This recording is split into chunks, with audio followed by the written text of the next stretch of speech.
what no one tells you about choosing PCB in class 11th.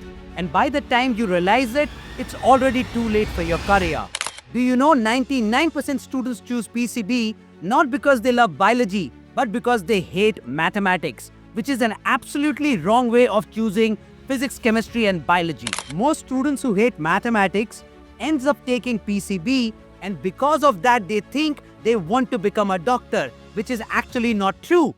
Do you know 25 lakh students will sit for NEET every year and 24 lakh students will never become a doctor?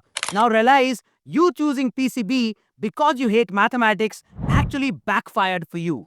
Also, if you do not become a doctor, you'll end up making a career in pure biology, which will require you to do a master's and even a PhD. So are you even ready to study for 13 long years even when you do not become a doctor?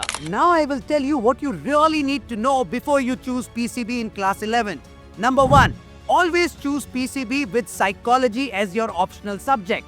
Because if you do not become a doctor, biology and psychology can take you to cognitive neuroscience, can take you to neuroscience and other amazing careers out of biology and psychology as a combination. Number 2, if you do not take psychology, take PCB with mathematics, because PCB with mathematics can take you to one of the highest paid careers after biology called bioinformatics. ये एक वो field है जहाँ पे biology, health sciences and data science मिलते हैं. And you do not need to crack NEET for getting into bioinformatics. Finally, if you really hate mathematics, then it is not necessary for you to only take PCB. You can even take commerce without mathematics or humanities without mathematics. Remember, there are amazing careers out of humanities. When you combine psychology, sociology and economics, you can not only work in the corporate world, but you can also work in United Nations. So remember all these things that I have told you before you choose PCB in class 11.